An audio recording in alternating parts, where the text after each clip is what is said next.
Growth. Righteous time and growth. We all need an understanding of what God wants us to do in life. Is to work out, gain some muscle, especially if you're a crackhead, a drug addict. You need to get meat on your bones. Stay away from drugs. Stay away from adultery. Stay away from people that like other men, which they call homosexuals. Stay away from sin, period. The most important thing is common sense. If we was to build a time machine, which we got quantum computers in America, Elon Musk, these robots, and this fascinating thing about technology, AI, is to God is the interaction of what the mistakes you go through. So when it happens to you, from being an addict, getting divorced, having depression, being an alcoholic, and you can't get rid of your daily abuse of sin to live a normal life, you turn to God. That's completely what you're supposed to do. That's why the Bible was written. If you look at pictures, if you look at a lot of videos, even Passion of the Christ movies, you look at all the old fashioned stuff about the biblical days, there was nothing very fascinating than how you change. Change is a persistent thing that you want to do in order to be successful. There was this thing called secret shoppers. They walked around Safeway and they credited you by 100% on your customer service. You had an attribute that you followed daily routine, and you cleaned up the store if you're a courtesy clerk or whatever department you were in. You follow that attribute and courtesy and you get promoted. It was simple as one, two, three. It's like kindergarten battles or kindergarten to eighth grade battle, high school and college. It was very simple. But the thing is, if you was to divorce and you didn't know God and you became an alcoholic, a drug addict, you were homeless, and somebody told you about God and they went through the same thing too, what would you do? Sit there and deny God and talk about how God doesn't do this, he shouldn't do that. Every time you deny God, Jesus Christ basically, because that's his son and that's the way they preached, that was the way you enter to show us to his people that we are his sons and daughters. So basically, if you deny God, more torture is going to come on you, just the way it happened to Pharaoh and with Moses. The more you deny God, the more you're going to suffer. That's the first common sense of how God is basically like. So you don't want to deny God if you're in trouble.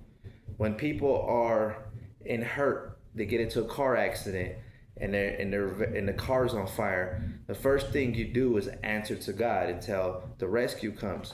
But if you're sitting there with doubts and you don't care, like, you're an evil person, it's more likely you're gonna die. So the thing is, it could mean anything, because when you deny God in your path, it's left behind, just like the ancient pyramids of Egypt, their tombs. There's nothing there but death. The bodies are there, but there's no way of life coming back. But the thing is that if I didn't believe in God and I had children and I noticed, hey, I don't care about God, I don't care about this, and my child got sick and I noticed it had to go to Children's Phoenix Hospital, and it's been, 20 years, whenever they built that place, Children's Phoenix Hospital, it's been thousands of years since Egypt had pyramids and we call them tombs. So we still never devoted our human realities and bodies and love to God. Now, nothing ain't perfect, but when you sin, you bring attachments to you that has to do with violence. If you do fornication with different women, if you're doing drugs out in the streets, if you're homeless, you want to turn to God and go to rehab if you're on drugs or alcohol. God is the only thing that could take you out of misery from sin. He puts you back into an state of mind that you're successful, just like a boss would do at a grocery store like Safeway. Success is the best thing. And then you wonder why. Well, how come old people go to baseball games and they drink? A lot of people don't always drink, and that's the thing. There was this thing with the Spaniards a long time ago, like in the 13 or 1000s or something like that. I can't remember what year it was. They did a 10-year battle war, bloody war with the Muslims to convert them into Christianity. Now, Donald Trump's been telling people how to change, that we're going to make America better again.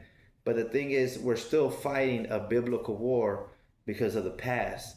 And I've been through this. I have a mental illness. I've been taking medication since I was 18. I've seen it all, from Chinese psychiatrists, from people from India, uh, uh, people from nurses from Ukraine. I mean, all over the place. And I wonder, am I a godly person? But the thing is, sometimes you can't get rid of sin, but the major ones are the sin parts, like drugs, alcohol, big things that matter to you. I mean, if you want to smoke cigarettes and realize that you're slowly not well no more, that's your fault. But the thing is, you got to devote yourself to God, because divorce is not the way out the game. Now, it don't matter what type of man you are. If you do not love God and respect God and sow a seed and find a way out of God, I mean, out of the hell you live in, that you put yourself in because of money, you're not going to be successful until you think just like God. You could be successful. You could have this and this and that. I talk to people. There's people that told me they were successful, something happened, and they'd rather be around people that are not successful. But the thing is that you should never put down God. You should always put him first and higher than what you are. That's how you be really successful. And you got to have strength like a soldier in war. That's how you got the Templars. That's how you got knights and stuff from the past.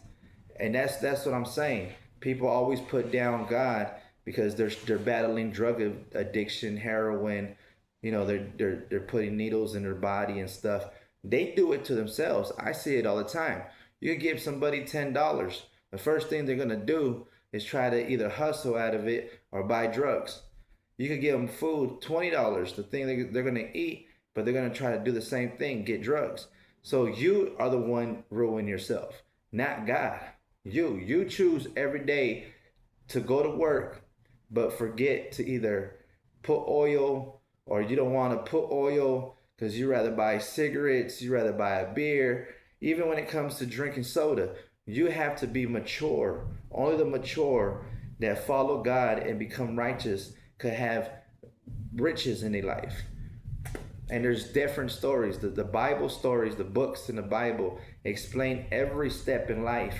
Because if it changed even further, we will all had been rich since the end of the old the old testament in the Bible. So you got to understand, we still live in the pattern that God is telling us to change before he could change it all together.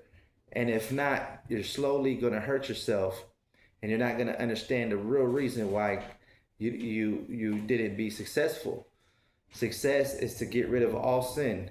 You married once. If you married twice, if you married 3 times and you became a failure and you're back to going to church and loving God and being successful, you either want to get married again, start all over, and always remember that you should never divorce. You should never adulterate or do adultery, because you're never going to find love again. The majority of people that are homeless, that are not successful, didn't care about God. They did something evil. They don't love God. They deny Jesus Christ as the Son of God. And you need to be blessed. See, I never had children. I was never successful, but there was times I did get promoted. There was times I had jobs that I didn't even know how I got them, and I did own cars and stuff. But mental health is very evil, and it's to the point that God could separate the voices in your head or around you into putting down a soldier tastic for God, basically a disciple. Now you're working for God. You're doing the behind enemy lines type of thing. You're in the front lines fighting for God. Whichever money you make, whatever income you get, whatever good deeds you do, whatever seed you sow, you could always be known as doing something for God. Now, to the homeless people, especially in Phoenix, Arizona, you need to drop the drugs, drop the alcohol, and just worship God. Because them voices, them evil thoughts, them evil plots, them people that you think they're your friends, ain't nothing gonna be there but God. You could be successful. Now, if you want to be a famous person, you still have to love God. Because you don't hear people like certain artists, you know, do rap music or country music that are very successful. Because even rappers too, they might look cool and everything, but they still go to church. Some of them do. And some of them turn to God completely. Now, you have to be bold. You have to be strong in your mind. You can't just consume everything you see because you feel down. A lot of people are giving donations to these people, and they take it because it's free. It's completely free. Who's going to care? And that's what they call a hustle. I've seen all the hustles. I know it all. These people come out of the chambers thinking, oh, they're just going to get money. But the ones that give the money, the ones that do give the help, they're the ones that suffer because of these people that think it's just free. That's basically what's known in America. They gave a bunch of food stamps, bunch of benefits from the government, and we still on this battle of boat with religion. So you can't throw religion away. It's not gonna go away. But the thing is, until it goes away, it's gonna become a third part of we call in America, which people don't understand about God again, is the Second Amendment, which is a third plateau. People want to believe it's the seven signs and all this stuff. No, you're wrong. You're completely wrong. Seven signs in Bibles and movies never talked about AI technology or quantum computers. There's something here on earth trying to tell us to change. And if you don't change, it's going to deteriorate and die. And all the people that stay behind are going to be successful, are going to be rich. They're going to get smarter day by day because they answered to God. They did little by little for God. And Jesus Christ is the only way to heaven. And you got to accept him now before you deteriorate and die. Because the future is going to be blessed. And they say God and Jesus is coming back. So think about it.